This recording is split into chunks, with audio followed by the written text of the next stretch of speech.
And we're back on the Fans View, KAZI 88.7. Travis Kent alongside Douglas Washington. KView 24's Corey Mose. Jay Hunt on the board. We teased it earlier. We got a guest in-house. San Antonio Spurs have been a great partner in the Austin area. The Austin Spurs obviously playing out at Cedar Park. And in with us today, the Senior Vice President of Strategic Growth. And by the way, he's also pretty smart. He's Deputy General Counsel. Atlanta, Georgia's own Brandon James. Brandon, welcome in. Thank you. Thank you guys for having me. I'm excited to be here. You know, first of all, I kind of want to get a little bit of your story. I mean, you're a front office personnel of an NBA franchise. Mm-hmm. You got your law degree. When did you decide I'm going law, and then also want to cross into sports leagues, or what? Tell us your story. Yeah, no, I appreciate that. So I went to school at the University of Georgia, got to law school and realized quickly that being a traditional attorney is probably not in the cards for me. Okay, all right. And so I cast a wide net in terms of places I wanted to work, and I got lucky and landed an internship with IMG, which at the time was the largest sports agency in the world. Yep. They've changed a little bit since I was there, but they're still doing big things. So turned that internship into a job, and did that for about 4 years. And in 2012, the Spurs came calling, and they were looking for a young attorney to embed in their basketball group. The CBA was getting so incredibly complex that it was helpful to have someone who sort of understood that legal language and could distill it and then transfer that to the decision makers in the front office. And so that was my job for 8-9 years. And then when R.C. Buford, who at the time was the general manager, went from general manager to CEO, he asked if I'd come help him on the business side and help sort of lead our business strategy as well, with an emphasis on growth. And then that's how we got to Austin. We'll talk about, I'm sure, but Austin is a big piece of our growth opportunity. 100%. We want to talk about the Spurs. So my history in the Austin area, I grew up in East Texas and then came here in '89 to go to the University of Texas, and have been in the area ever since. And I grew up a Dallas Mavericks fan. But you can't be in the Austin area and not be a Spurs fan on the back end of it. It drives me crazy that you guys knocked us out of the playoffs year after year after year. Dirk finally got his ring. I'm all good. It's all.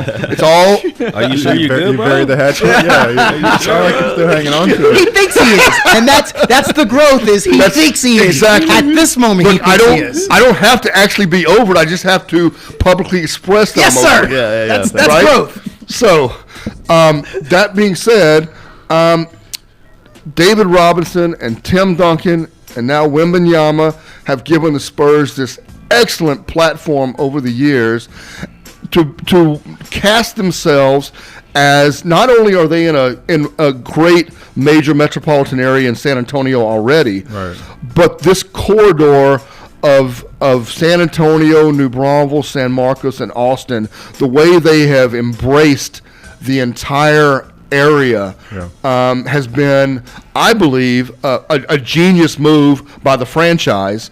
And then the extra step of this I-35 series, where the Moody Center opens up, and now you've got a couple of home games being played at the Moody Center. We all know the rodeo road trip has always been an NBA joke for the San Antonio franchise for years, but now parlaying that into playing a couple games. Just talk a little bit about that vision and where this came from. Yeah, well, it starts off with a few things. One, the economics of the NBA are changing drastically. And if we want to continue to compete how we would like to compete, we have to sort of change our perspective and how we look at our market. And San Antonio is uniquely positioned to take advantage of culturally, economically, geographically of where we are. And so, like you mentioned, we can tap into the Mexican market and make sure that the fans there are really being embraced and spoken to, and all the way up to as north as Austin, and making sure people like yourself are feeling that community and feeling like we want people that live in Austin to understand that there is an NBA team in Austin and it's the Spurs.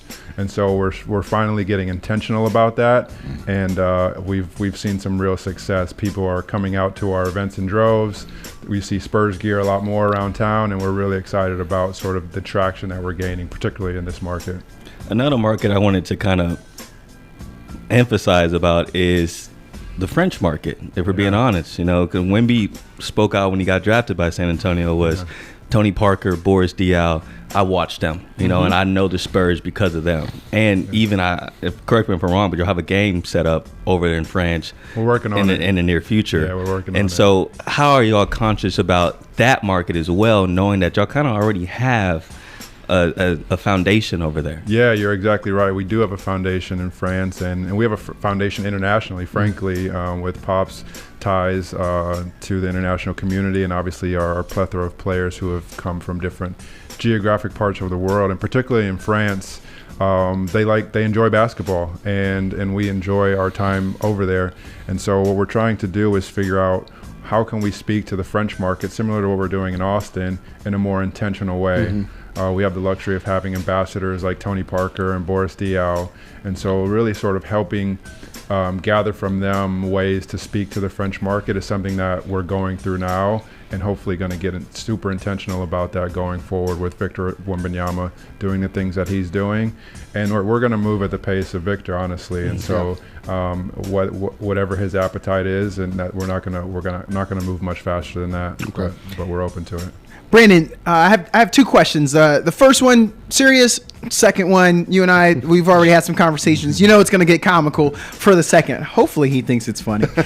So the first thing is, I wrote down teaching is what I want to ask you about. That organization is, and both questions are about the organization. Sure.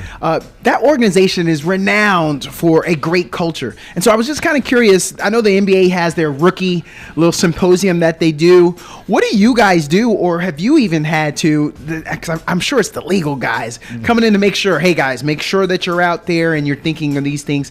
Do you guys could you give us a little peek behind the curtain on how that culture for the Spurs has done a great job of making sure you guys, they keep their noses pretty clean through the years. Yeah. What say you about that? Yeah, it's not an accident, and you hit the nail on the head with culture. It starts with culture. It starts with values, right? Making sure that the people that we bring in fit our values, and we have a great player development team.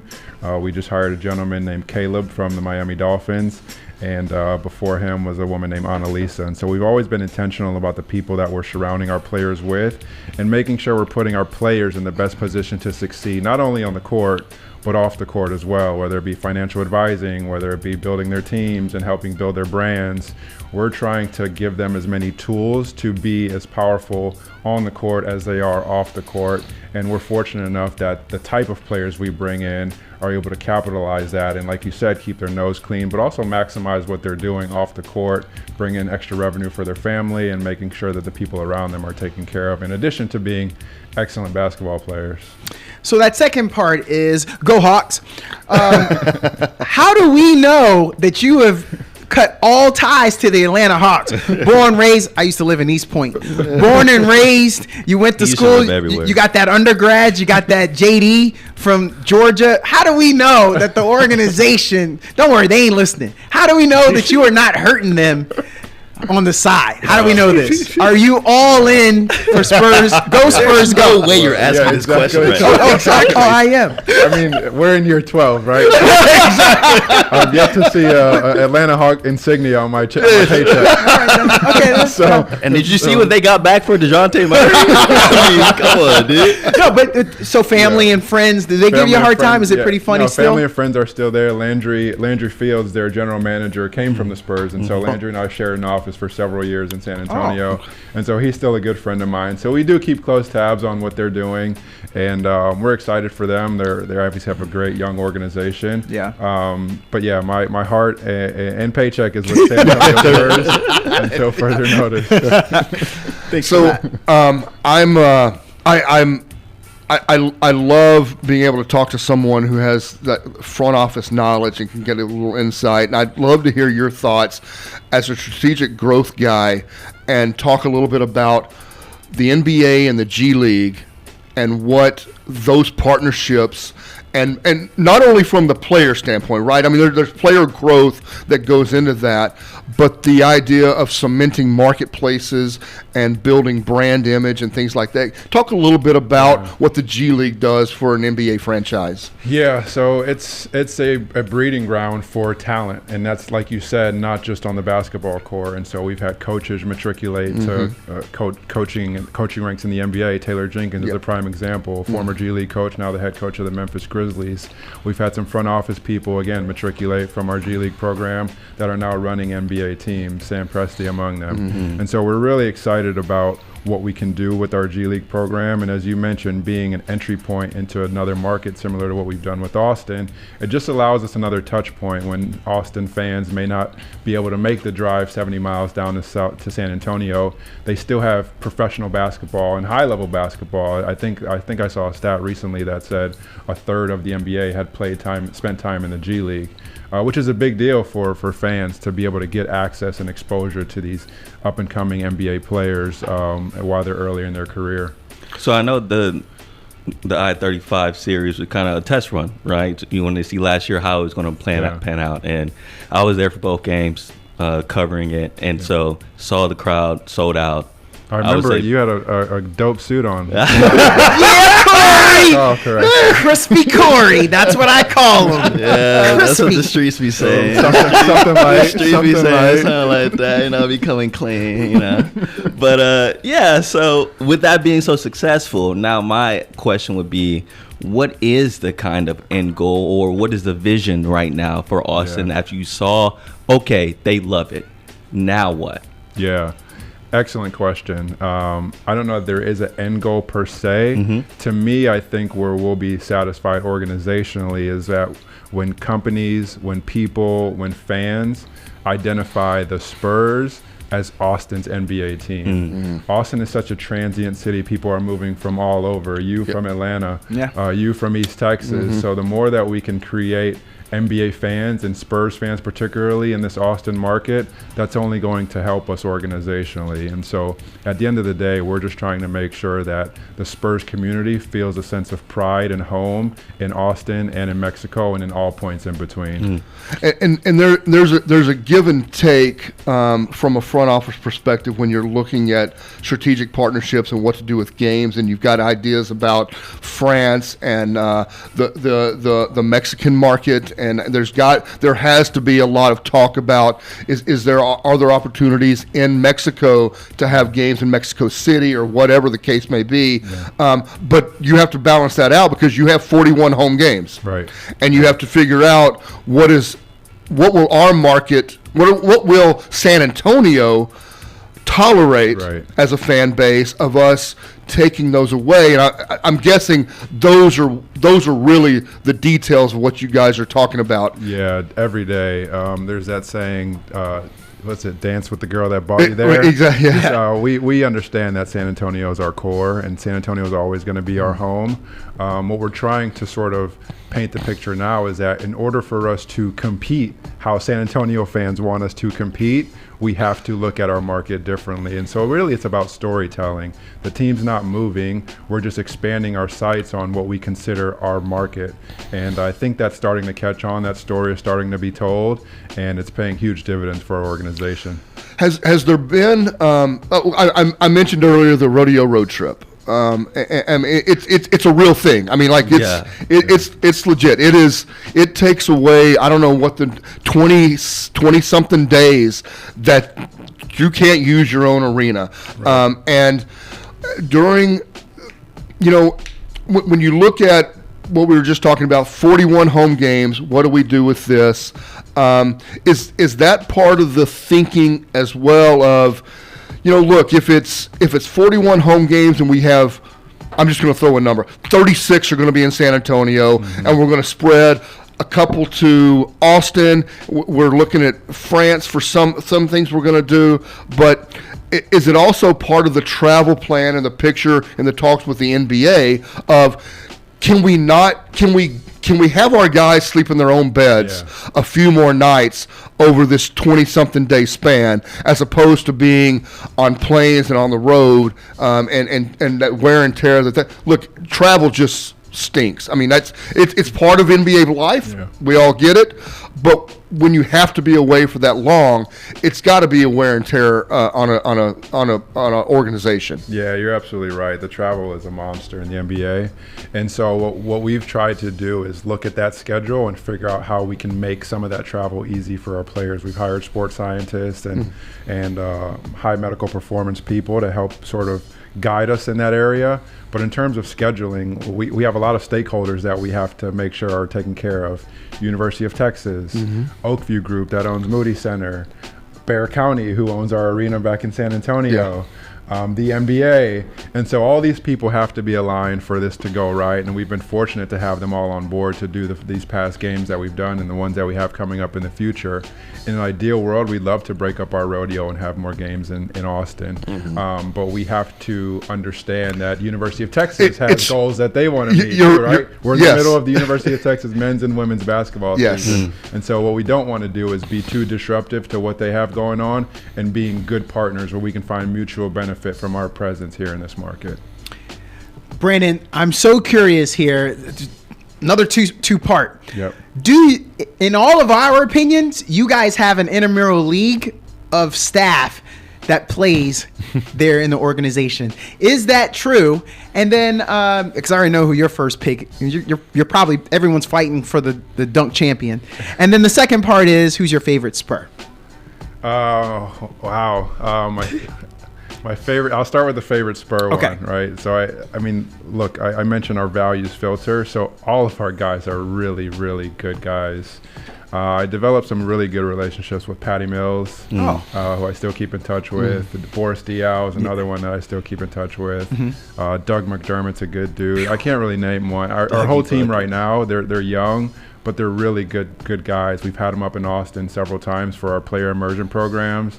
Jeremy, Devin, Kevin, Keldon, and so it's hard. It's like picking your favorite child. It's hard to do. We have really good players, and we're really fortunate. As far as intramural basketball, like, we're a competitive organization, period. Particularly our video room guys, who are all former D1 athletes, and so the games on the practice courts back in San Antonio can get really competitive, to the point where I think we've had some blown ACLs, some Achilles injuries. So like it gets pretty rough and tumble in there. But yeah, it's hard to be at the Spurs organization without being competitive, and that manifests itself on the court, even in intramural friendly games. Yeah, I saw a podcast earlier this week with Boris, and he mentioned how he never scored a bucket with his offhand in his whole career. Wild. Jeez. Wild. In his whole career. Never scored a... Yeah. I believe him, too. I believe him. He was one of the more craftiest players I've ever seen, because Boris is not going to beat you with his athleticism. Right. But he was so skilled and so smart that he would always find those advantages. And there's a lot of players in today's game that have similar makeup to what Boris did, and he's a special player. Now, I'm curious to know, like, for your position, when the organization gets a guy like Wemby, and not just for the on the court factor, but the brand and the growth opportunities with a guy like Wemby, he just got to deal with Louis Vuitton, and so how exciting was that for you to know, man, I got this potential to really expand this organization with this one guy? Yeah, I mean, it was a conversation I was having with our CEO, R.C. Buford, this morning. What we don't want to do is move away from who we are, the Spurs, and that's a team-first organization, right? And so as transcendent as Wemby is, we have to make sure that we're not doing things that are disruptive to our team. And so if you're only highlighting one player at every event that you're hosting, that has an effect on the team. And so we're super mindful of doing that. So when you see billboards or advertisements with our players, we like to have multiple players. Wemby, like the HEB commercials. Yeah, the HEB commercials. HEB commercials are a prime example. Yeah. And sometimes you have these outside sponsors that say, oh, we would like this player or we like that player, and we as an organization have to make sure that they understand, as a values-first organization, we're putting the team first, and we're not going to do anything that disrupts that team chemistry, including only highlighting one certain player at all these different things. So it's a fair point. We can't ignore the fact that Wemby is a transcendent player on and off the court, but we do need to be mindful of our team dynamic, because that's something that's important, and again, that's what got us to where we are, and we're going to continue that in the future. Spurs have been known as and Pop has been a big part of that, of developing players, developing a team profile and attitude on the court. But the overall organization has also taken on the same. I mean, look, Pop was in the front office before he put himself on the bench. And I fully admit that at the time he did it, I was on the air and I was critical of the decision. He proved me wrong. Yeah. Okay, so that's big of you. Big of you to admit. Yes. Wow, like more growth. Right? Exactly. Yes, it is.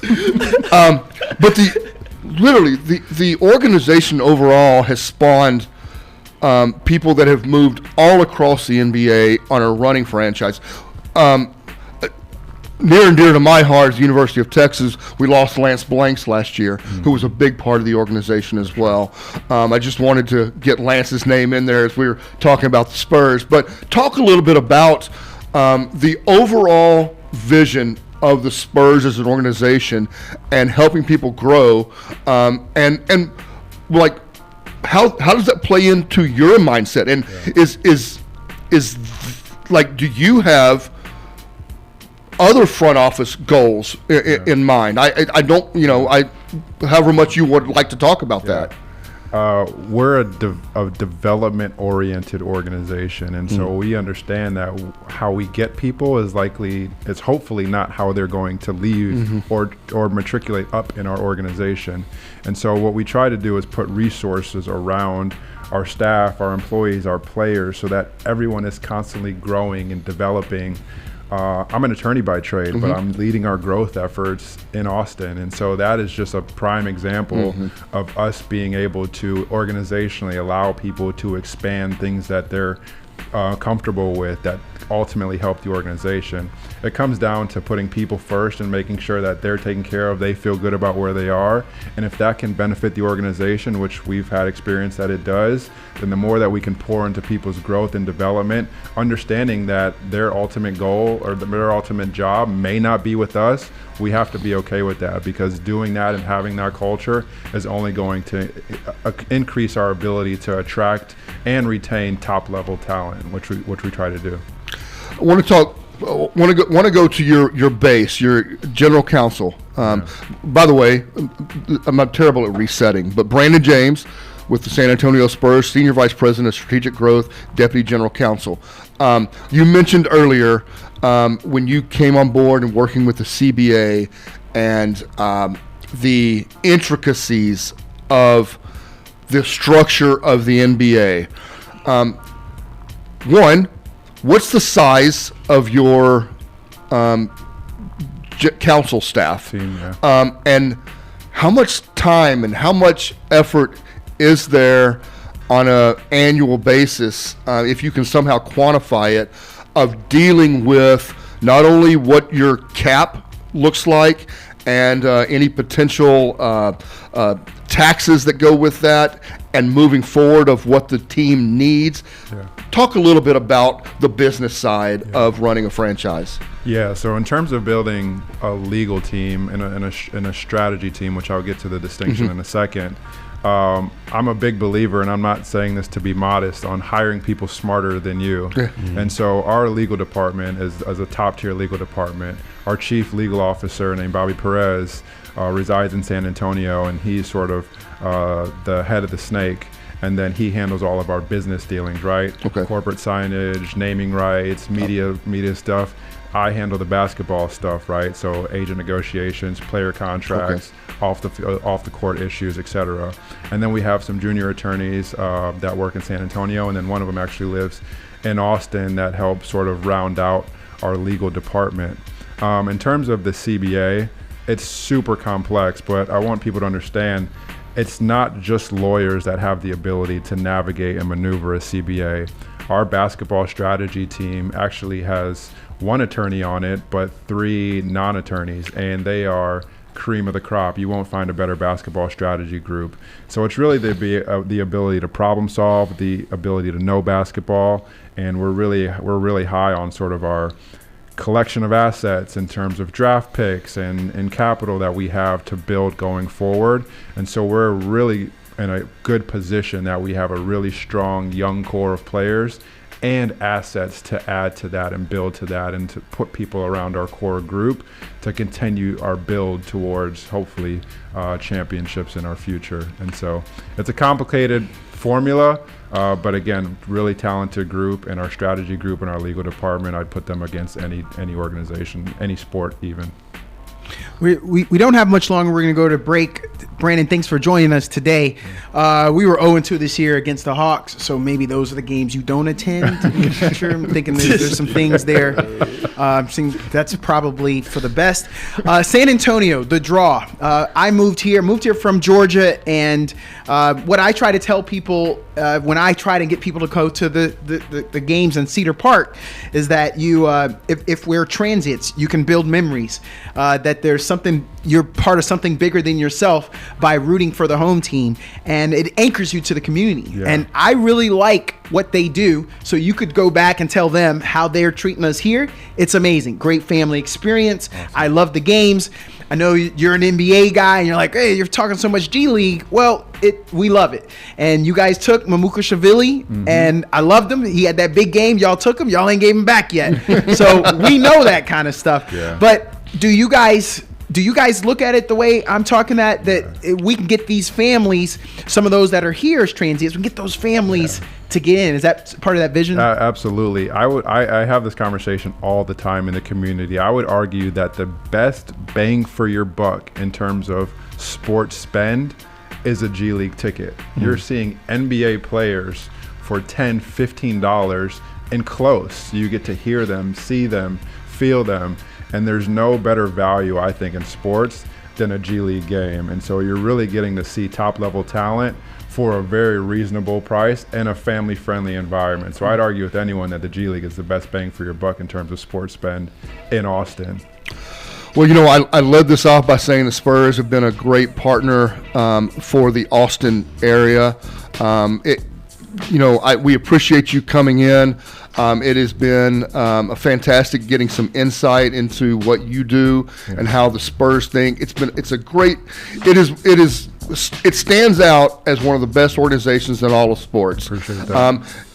Folks, some of you may not remember that until Magic and Bird came along, the NBA Finals were tape delayed, and now we're talking about something that dominates the airwaves and is on TV, and you can see the Spurs play not only the I-35 series, but you can go out to Cedar Park and watch the future stars tomorrow. Serge Rice, you can go see UT players that play out there. It's a fantastic deal. But Brandon, thank you so much for coming in. We really appreciate your time and appreciate your insight. Yeah, if you guys don't mind, I'm going to direct people to a place to find more information on Spurs Week for sure. Coming up, because even if you're not able to attend our games on the 15th and 17th, we have something for everyone during our Spurs Week. And so if you text the number 210-444-5050, you'll get a complete calendar of information on all the things that we have going on during Spurs Week. Or if you just Google NBA Spurs Week, you'll get a full calendar of things we have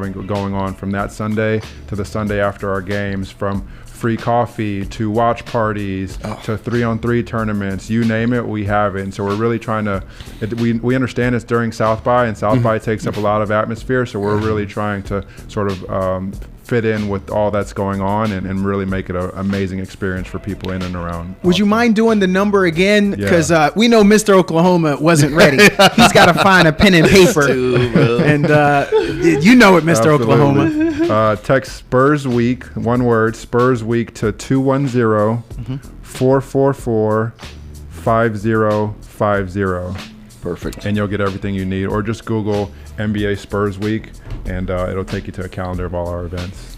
Fantastic. We really appreciate you coming in. Appreciate your insights. It's I gotta admit, I'm I'm such a geek when it comes to asking questions about franchises and how things work and salary caps and signing players, and I could talk to you probably for hours and just make you bored to death and go, when is this nerd going to stop talking to me about this stuff? But we really appreciate you coming in. Yeah, thank you guys for doing what you're doing. We appreciate you guys, and if we can be of service, please let us know. Fantastic. All right, thanks, guys. Brandon James, Senior Vice President of Strategic Growth, Deputy General Counsel for the San Antonio Spurs, in with us. We're going to go to a break. Be right back here on the Fans View, KAZI 88.7.